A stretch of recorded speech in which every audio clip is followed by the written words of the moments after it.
Welcome, everyone. This is Joe Dagger, the host of the Business 901 podcast. With me today is Lisa Bodell.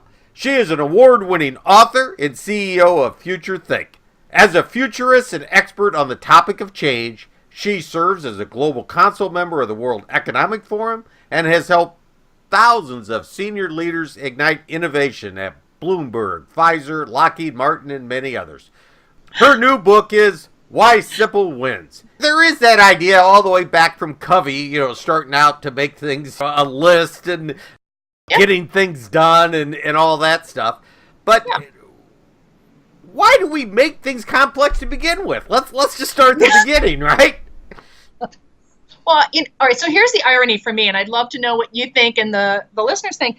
The irony about complexity is, for most people, right, in most instances, it's done completely unintentionally. Really, I mean, most people, I believe, are good and they want to solve a problem, launch a product, try something new. But because we lack the time or the space to do it, the easiest thing is for us just to do it within the construct we already have. Like we add a process to an existing process. We add technology or a function to what already exists. And so we create the beast that we become a slave to.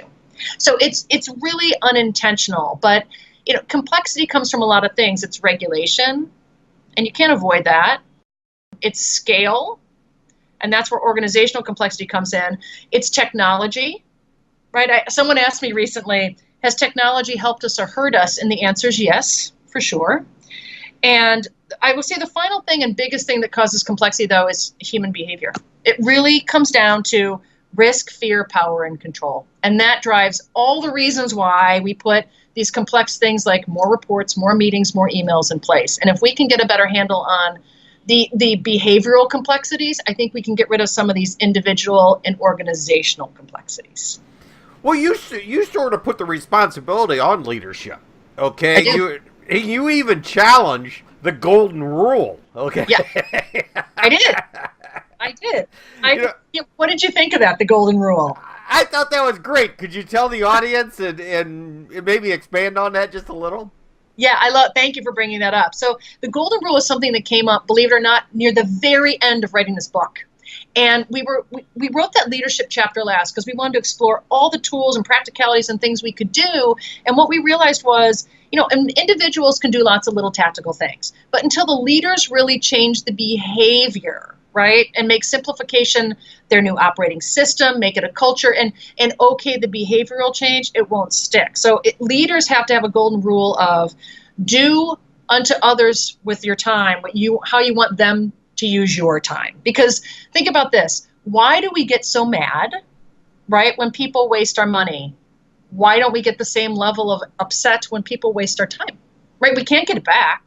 I mean, you can get more money, but you can't get more time. So why do we let people waste our time? So it's leaders' job to set the behaviors that say, this is not okay. You can't waste time like this. These are the things you're allowed to say no to. This is how decisions will be made. These are the kind of behaviors they have to structure so we have that golden rule of using each other's time how we want others to use ours. Well, and I think that means so much because I'm going to use one example here is where people, you go to a website and you can't find out the price till you sign up for the free trial, or you have to sign up for the free trial and everything because they don't put any value in your time. That's right. And they try to get you to commit through time, and there's nothing that probably irritates me more is a lack of respect for my time. So you know what? Exactly. That's just it. Like, people are willing to pay a premium if you simplify it. That's the irony, right? So we have this issue, right, that we have this addiction and that we value more.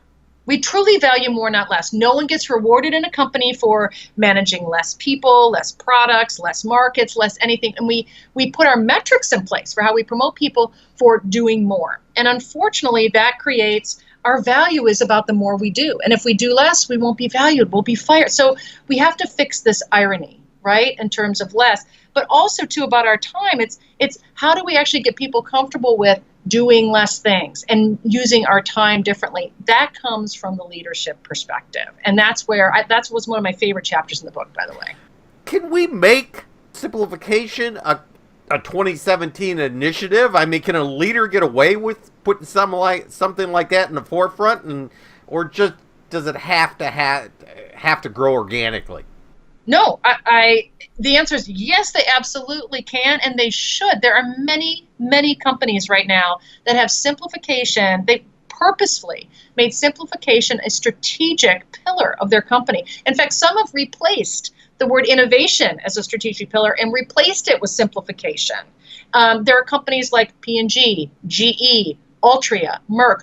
All these companies have thoughtfully and purposely said to people, simplification is our operating system, and we have people and metrics in place to actually make it happen. So you're going to start hearing about people that have chief simplification officers in place, that have simplification teams in place, and they have simplification initiatives. Like, for example, Merck in one of their divisions said, we are only going to focus on simplifying meetings for the next 6 months. You have groups within P&G that said, we are going to simplify our engineering process for the next 6 months. They are purposeful about it because they know it's not just efficiency, but it improves customer loyalty and it improves employee retention. So there are many benefits. I fully encourage leaders to be on the cutting edge of this. Now tie this into technology. I mean, when I think of simplification, okay, we think of the, like you said, the meetings and the emails. But, when I go to work with another company, because I do a lot of freelance type work and things like that, it's not uncommon for me to get signed up to 8 different accounts. Okay. Well, so part of that, it's tech and it's process too, right? Is that how you experience it? Yes. Yes. Yeah.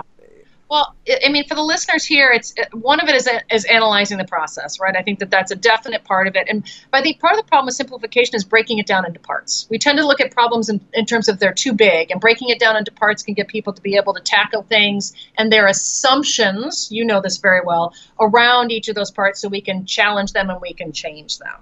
I think the main thing with simplification as an operating principle is getting people comfortable with less, because that allows you to start using the question, like you said, signing up for 8 accounts. First of all, is that necessary?